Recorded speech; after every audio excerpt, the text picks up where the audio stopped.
Hello and welcome to happy cinema. ఈరోజు ప్రియదర్శి నటించిన 'మిత్రమండలి' movie యొక్క రివ్యూ అయితే చూద్దాం. ముందుగా ఈ సినిమా కథ చూసుకుంటే, జంగ్లీ పట్టణానికి చెందిన నారాయణ అనే ఒక వ్యక్తి అయితే ఉంటాడు. ఆ వ్యక్తి వచ్చేసి ఎమ్మెల్యే సీట్ కోసం అయితే ప్రయత్నిస్తా ఉంటాడు. ఆ వ్యక్తికైతే కుల పిచ్చి అయితే చాలా భయంకరంగా అయితే ఉంటుంది. తనతో ఉండేవాళ్ళు వేరే కులానికి సంబంధించిన రక్తాన్ని కూడా ఎక్కించుకునేసి సహించలేని అంత నీచుడైతే ఉంటాడు. అంతేగాకుండా నారాయణకైతే కులాంతర వివాహం అయితే అస్సలు ఒప్పుకోడు. సో, ఇలాంటి నారాయణకైతే ఒక స్వేచ్ఛ అనే ఒక అందమైన అమ్మాయి అయితే ఉంటుంది. ఆ అమ్మాయి ఇంటి నుంచి అయితే పారిపోతుంది. ఒకవేళ ఈ విషయం బయట తెలిస్తే తన పరువు, మర్యాద పోతుందని ఎస్ఐ సాగర్‌తో కలిసి కిడ్నాప్ డ్రామానైతే స్టార్ట్ చేస్తాడు నారాయణ. సో, ఇలాంటి పరిస్థితుల్లో స్వేచ్ఛ అయితే ఎవరితో పారిపోయిందనే విషయం అయితే ఒక వ్యక్తి ద్వారా అయితే మన నారాయణకైతే తెలుస్తుంది. ఈ నలుగురిలో స్వేచ్ఛ ఎవరి కోసం ఇంటి నుంచి బయటకొచ్చింది? స్వేచ్ఛ కారణంగా ఈ నలుగురు ఎలాంటి ఇబ్బందులు ఎదుర్కోవాల్సి వచ్చింది? వీళ్ళని నారాయణ ఏం చేస్తాడు? అసలు ఈ నలుగురి కథ ఏంటి అని తెలుసుకోవడమే ఓవరాల్‌గా ఈ సినిమా మొత్తం కథ. ఈ సినిమాలో పాజిటివ్ చూసుకుంటే 'తుట్టె' కులానికి చెందిన ఒక ట్రాక్ అయితే ఉంటుంది. అలాగే 'వెన్నెల కిషన్‌కి' సంబంధించి ఒక ట్రాక్ అయితే ఉంటుంది. ఆ ట్రాక్ వచ్చేసి చానా ఒక అమాయకంగా ఒక సరదాగా అయితే వెళ్తుంది. చూడ్డానికైతే మనకి మంచి ఎంటర్‌టైన్‌మెంట్ గానే ఉంటుంది. మంచి ఫన్ ఎలిమెంట్స్ కూడా బాగానే ఉన్నాయి. ఆ ఒక సీన్స్ అయితే మనకి బాగానే ఎంటర్‌టైన్ చేసేలాగా నేనైతే ఫీల్ అయ్యాను. ఈ సినిమా పర్ఫార్మెన్స్ విషయానికొస్తే ప్రియదర్షిని గాని, అలాగే నిహారిక గాని వాళ్ళ క్యారెక్టర్‌నైతే వాళ్ళు నీట్‌గానే ప్రెజెంట్ చేశారు. వాళ్ళ టైమింగ్ మంచిగా పర్ఫార్మ్ అయితే చేశారు.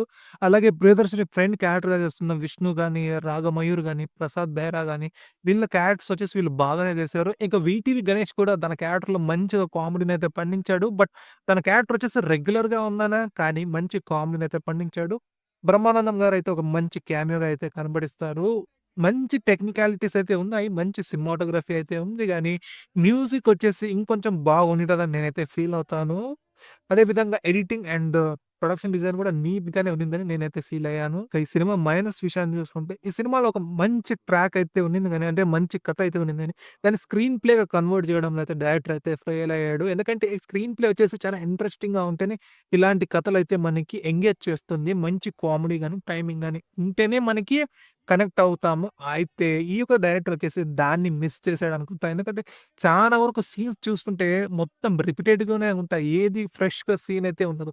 అదే విధంగా మీరు సెకండ్ హాఫ్‌లో చూసుకుంటే కొన్ని క్యారెక్టర్స్ వచ్చేసి వాళ్ళ మధ్య ఎమోషన్స్ అయితే చానా వర్కౌటే అవ్వలేదు. చానా ఇల్లాజికల్ పాయింట్స్ అయితే చాలా ఫేక్ ఎమోషన్స్ అయితే ఉన్నింది. నాకేమనిపించిందంటే కాస్త స్క్రీన్ ప్లే వచ్చేసి చాలా డిఫరెంట్‌గా కొంచెం బాగా ట్రై చేసుంటే ఏదో కొంచెమైనా కొంచెం బాగుండిండొచ్చేమో అని నాకైతే అనిపిస్తుంది. ఇంకొక మెయిన్ విషయం ఏమంటే ఈ సినిమాలో చాలా మంది ఆర్టిస్టులయితే ఉన్నారు కాబట్టి కావాల్సిన కంటెంట్‌నయితే ఇవ్వలేకపోయారు. ఏదో ఫన్ జనరేట్ చేశారని ఏదో సోది మాట్లాడుతున్నారు గానీ, ఆ సీన్స్‌లో ఎటువంటి ఫన్ గానీ, కామెడీ గానీ జనరేట్ అయ్యలేదు. రెగ్యులర్ కామెడీనే, రెగ్యులర్ డైలాగ్స్‌నే వాడారు. మెయిన్ ఆర్టిస్ట్ ఎక్కువ అవడంతోనే ఏమీ కరెక్ట్‌గా పండలేదని నా ఒక పర్సనల్ ఫీలింగ్.